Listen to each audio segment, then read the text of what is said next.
Hey everyone, thank you for joining me. My name is Alex. I'm joined here by Trevor, Perul, and Rohan. We're demonstrating Polymer, our app which is designed to track the emotions of students in online classes. So to give you a quick overview of how this works, it uploads images to an Azure Cloud API and gets emotion data based off of those images, and then it displays it in a way that the teachers can easily aggregate all the data from their class. So this uses Microsoft Azure Computer Vision in their cognitive services. The mobile app is written in Flutter, the backend, Django, and all the UI prototyping was done in Figma. So to give you a quick demonstration of how this works, I will show you our client app. So this is designed to be on the students' computers, and it works simply by the student inputs. If you'd like to open the Discord stream. Yes, the student inputs their name. If I put my name in quickly, and then if Alex gives me the code, which is A7729DE9.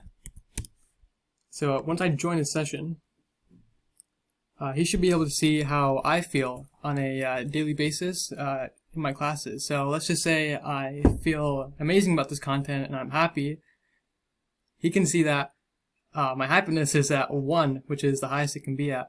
And right. He can and you can see the composite satisfaction rating is at 100%. Now, if I'm sad,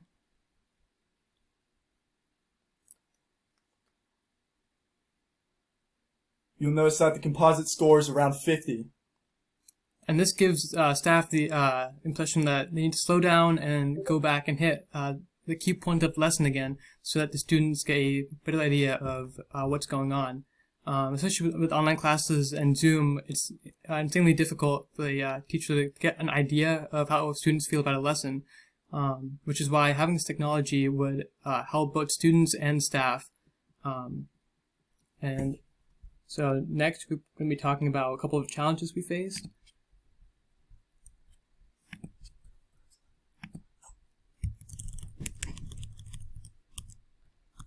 So some of the challenges we faced was an API. So we had a tough time finding a API that Zoom had. Although it was available, it was insanely difficult to use. So we had to come up with a whole new client that we developed using Electron, like we mentioned. And also the data acquisition was a little bit difficult, so that also took up a bunch of time. Right. And so further expanding on the issues we were facing with Zoom is the client. APIs were very difficult to navigate since a lot of the documentation was outdated. So our client app is designed to run in tangent with our with the Zoom application or Microsoft Teams or whatever you might be using, and that gives you a lot more flexibility.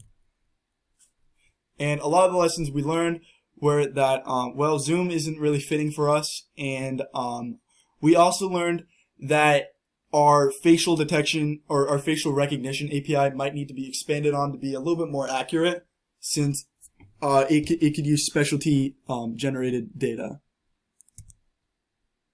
And a couple of highlights. Again, we did make a custom Zoom client just so we could integrate this mobile app. And then the mobile app is also going to be again built in so that staff can see all of the data analytics. And then we also plan to use this in businesses, like in office meetings. And then and the second idea we thought about was a daily mental health checkup app.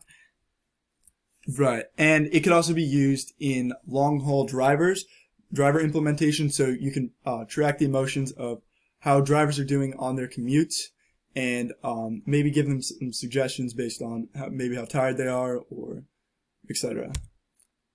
Thank you.